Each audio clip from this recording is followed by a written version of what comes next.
हर हर महादेव, जय भोलेनाथ। नमस्कार दोस्तों, आप सभी का स्वागत है धर्म ज्ञान के मार्ग में। आज हम बात करेंगे मिथुन राशि वालों के लिए 1 से 31 अक्टूबर 2024 कैसा रहने वाला है, किस क्षेत्र में आपको लाभ मिलने वाला है, कहाँ सावधान रहना चाहिए, क्या उपाय करना चाहिए इस महीने जिससे कि आप हर परेशानी से बचे रहें और आप अपने जीवन में आगे बढ़ते रहें।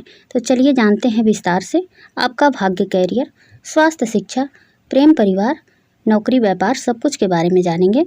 वीडियो में आप लोग बने रहिएगा। वीडियो को अंत तक, लास्ट तक जरूर देखिएगा जिससे कि आप लोगों को सारी जानकारी समझ में आ जाए। और ऐसे ही वीडियो देखने के लिए वीडियो को लाइक और चैनल को सब्सक्राइब कर साथ ही साथ घंटी को जरूर दबा लीजिएगा जिससे कि मेरे वीडियो के नए नोटिफिकेशन सबसे पहले आप लोगों तक पहुँचे। कमेंट बॉक्स में हर हर महादेव, जय भोलेनाथ जरूर लिख दीजिएगा इनकी कृपा पाने के लिए।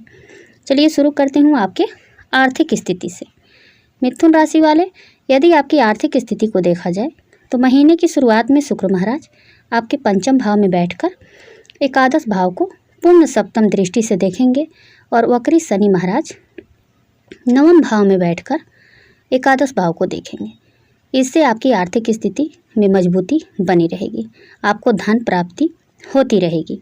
लेकिन बृहस्पति महाराज के द्वादश भाव में विराजमान रहने से खर्च भी लगातार बने रहेंगे और 9 अक्टूबर से बृहस्पति के वक्री हो जाने के बाद खर्चों में अप्रत्याशित बढ़ोतरी के संकेत मिलते हैं। इसलिए आपको इस महीने अपने खर्चों पर विशेष रूप से ध्यान देना होगा। उसके बाद 13 अक्टूबर से शुक्र आपके छठे भाव में जाकर खर्चों को और ज़्यादा बढ़ा देंगे। लेकिन बुध और सूर्य पंचम भाव में जाकर आपके द्वादश भाव को देखकर आपकी आमदनी को बढ़ाने की कोशिश करेंगे। एकादश भाव के स्वामी मंगल महाराज 20 अक्टूबर से दूसरे भाव में जाकर धन संचयन करने में कुछ हद तक मदद करेंगे। इसलिए आपको अपने धन को सही तरीके से इस्तेमाल करना चाहिए ताकि आर्थिक चुनौतियों में कमी रह सके। यदि आप कोई व्यापार करते हैं तो विदेशी माध्यम से आपको धन लाभ हो सकता है जिससे आपकी आर्थिक स्थिति में अच्छा सुधार देखने को मिलेगा। अब चलिए जानते हैं आपके कैरियर के बारे में। तो कैरियर के दृष्टिकोण से यह महीना थोड़ा सा उतार चढ़ाव से भरा रहने की संभावना है। पूरे महीने दसम भाव में राहु महाराज विराजमान रहेंगे और दसम भाव के स्वामी बृहस्पति महाराज द्वादश भाव में विराजमान रहेंगे जिससे कार्य क्षेत्र में आपको व्यस्तता का सामना करना पड़ेगा। आपकी भाग दौड़ बनी रहेगी और एक पल का भी आराम नहीं मिलेगा।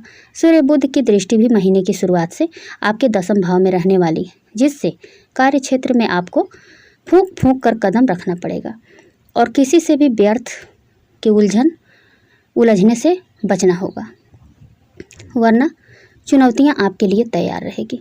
छठे भाव के स्वामी मंगल महाराज महीने के पूर्वार्ध में आपकी ही राशि में विराजमान रहेंगे जिससे आप खुद झगड़ा करने की प्रवृत्ति महसूस कर सकते हैं। इससे जहां तक संभव हो बचने की कोशिश करें, नहीं तो आपको परेशानियां होगी।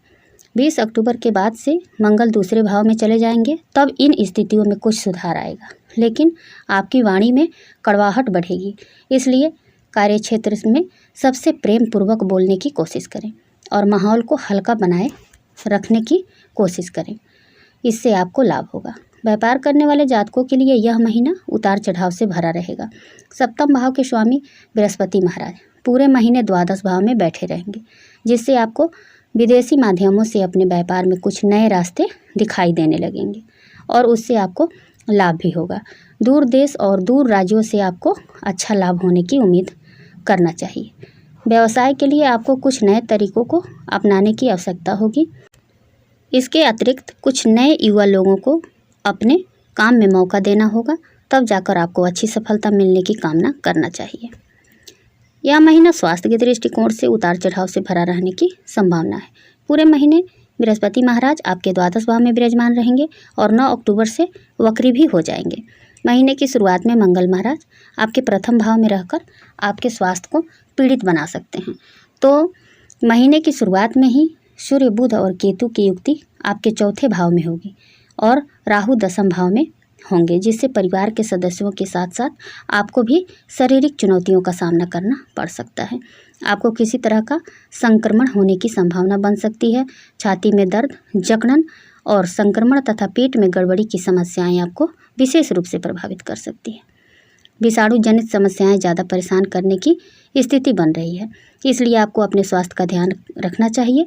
शुक्र 13 अक्टूबर को आपके छठे भाव में वृश्चिक राशि में प्रवेश करेंगे और वहां से उनकी दृष्टि वक्री अवस्था में बैठे देवगुरु बृहस्पति पर द्वादश भाव में पड़ेगी।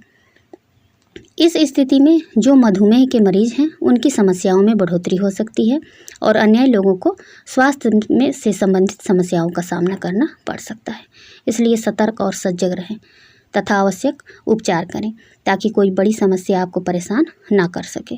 अपने खान पान और रहन सहन पर अच्छी आदतों को अपनाने तथा मास्क लगाकर प्रदूषण से बचने का प्रयास करें। यदि आप किसी प्रेम संबंध में हैं तो महीने की शुरुआत बहुत ही खूबसूरत रहने वाली है। आप पंचम भाव के स्वामी शुक्र महाराज पंचम भाव में विराजमान रहकर आपके प्रेम संबंधों को प्रगाढ़ बनाएंगे, उनमें रोमांस का तड़का लगाएंगे और आपको रोमानियत से भर देंगे। आप दोनों के बीच अतरंग संबंधों की बढ़ोतरी होगी। आप अपने प्रेम संबंधों को पूरी तरह से स्वीकार करेंगे और आपके प्रीतम भी आपको अपना मान लेंगे। इससे आपके बीच अच्छी रिश्ते की शुरुआत होगी और आपका प्रेम जीवन खुशनुमा हो जाएगा। 10 अक्टूबर से बुध भी पंचम भाव में आकर इस प्रेम को और बढ़ाएंगे, लेकिन 17 अक्टूबर से सूर्य के पंचम भाव में आ जाने से अहम का टकराव बढ़ सकता है। फिर 13 अक्टूबर से शुक्र भी आपके छठे भाव में चले जाएंगे, जिससे कुछ तनाव बढ़ने की स्थिति रहेगी और 20 अक्टूबर से मंगल कर्क राशि में दूसरे भाव में जाकर वहां से चतुर्थ दृष्टि पंचम भाव पर डालेंगे, जिससे अहम का टकराव, कहासुनी, लड़ाई झगड़े की स्थिति बन सकती है। इस प्रकार कहा जाए तो महीने का पूर्वार्ध आपका प्रेम संबंध को मजबूत बनाएगा। उसी के सहारे आपको पूरा महीना बिताना चाहिए, लेकिन महीने का उत्तरार्ध कुछ कमज़ोर रह सकता है, जिस पर आपको ध्यान देने की आवश्यकता होगी। यदि विवाहित जातकों की बात करें तो महीने की शुरुआत में मंगल प्रथम भाव में बैठकर आपके सप्तम भाव को पूर्ण सप्तम दृष्टि से देखकर आप और आपके जीवन साथी के बीच वैचारिक मतभेद को बढ़ा सकते हैं। सप्तम भाव के स्वामी देवगुरु बृहस्पति महीने की शुरुआत से अंत तक आपके द्वादश भाव में बने रहेंगे। वह स्थिति भी आपके वैवाहिक जीवन के लिए अनुकूल नहीं कही जा सकती है और 9 अक्टूबर से बृहस्पति महाराज वक्री अवस्था में भी आ जाएंगे। इसलिए वैवाहिक जीवन को संभालना और एक दूसरे से प्रेम पूर्वक व्यवहार करना आपके लिए आवश्यक होगा, जो कि मंगल के कर्क राशि में 20 अक्टूबर को जाने से के बाद आपके लिए मुश्किल हो जाएगा। इसलिए यदि आप अपने रिश्ते को संभालना चाहते हैं तो संयम और संतुलन से आपको इस समय को साधने की कोशिश करनी होगी, अन्यथा समस्या बढ़ सकती है। यह महीना पारिवारिक तौर पर उतार चढ़ाव से भरा रहने वाला है। महीने की शुरुआत में चौथे भाव में सूर्य, केतु और बुध विराजमान होंगे और दसम भाव में राहु की उपस्थिति होगी। इसके अतिरिक्त मंगल की दृष्टि भी चतुर्थ भाव पर होगी, जिससे पारिवारिक जीवन में तनाव और टकराव की स्थितियां हो सकती हैं। परिवार के बुजुर्गों को विशेष रूप से आपके माता पिता का स्वास्थ्य जो है खराब हो सकता है, इससे वो लोग पीड़ित हो सकते हैं। द्वादश भाव में बैठे देवगुरु बृहस्पति की दृष्टि चतुर्थ भाव पर होने से कुछ समस्याओं में कमी रहेगी, लेकिन वह भी 9 अक्टूबर से वक्री हो जाएंगे। तो आपको अपने परिवार के सदस्यों का और उनके स्वास्थ्य का ध्यान देना होगा। घर की अशांति को दूर करने के लिए आपको हर समय प्रयास करने की आवश्यकता पड़ेगी। 10 अक्टूबर से बुध तुला राशि में आपके पंचम भाव में जाएंगे और सूर्य भी 17 अक्टूबर से तुला राशि में चले जाएंगे। इससे कुछ हद तक आपको पारिवारिक संबंधों में तनाव में कमी महसूस होगी, लेकिन 20 अक्टूबर से मंगल कर्क राशि में आपके दूसरे भाव में जाएंगे, जिससे आपकी वाणी में कड़वाहट बढ़ेगी और कुटुंब के लोगों से कहासुनी और तनाव बढ़ सकता है। इसलिए इस पूरे महीने आपको पारिवारिक जीवन पर विशेष रूप से ध्यान केंद्रित करना होगा। जहाँ तक आपके भाई बहनों का सवाल है, वह आपके साथ सहयोग करेंगे और आपकी हर समय सहायता करेंगे। एक अच्छे भाई बहन के रूप में वे आपके हम साथी और हम राही बनेंगे और आपको हर चुनौतियों से बाहर निकालने में मदद करेंगे। क्लियर हो गया किस क्षेत्र में आपको लाभ मिलने वाला है और कहाँ कहाँ आपको सावधान रहना चाहिए। अब चलिए जानते हैं कि क्या उपाय करना चाहिए आपको इन सभी परेशानियों से बचने के लिए। आपके लिए उपाय है, आपको श्री विष्णु सहस्त्र नाम का स्तोत्र का प्रतिदिन पाठ करना चाहिए। यदि आप जीवन में तरक्की प्राप्त नहीं कर पा रहे हैं तो आपको किन्नरों से आशीर्वाद लेना चाहिए। शनिवार के दिन शनि मंदिर जाकर साफ सफाई का काम करें। शुक्रवार के दिन षष्ठी की माला से श्री महालक्ष्मी मंत्र का जाप करना आपको आर्थिक चुनौतियों से बाहर निकालने में मददगार बनेगा। तो यदि आप ऐसा करते हैं तो हर परेशानी से बचे रहेंगे और आप अपने जीवन में आगे बढ़ते रहेंगे। उम्मीद करती हूँ कि यह जानकारी आप लोगों को पसंद आएगी।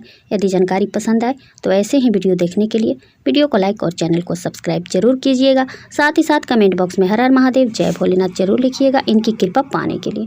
फिर मिलते हैं एक नए वीडियो के साथ, तब तक के लिए बाय, धन्यवाद।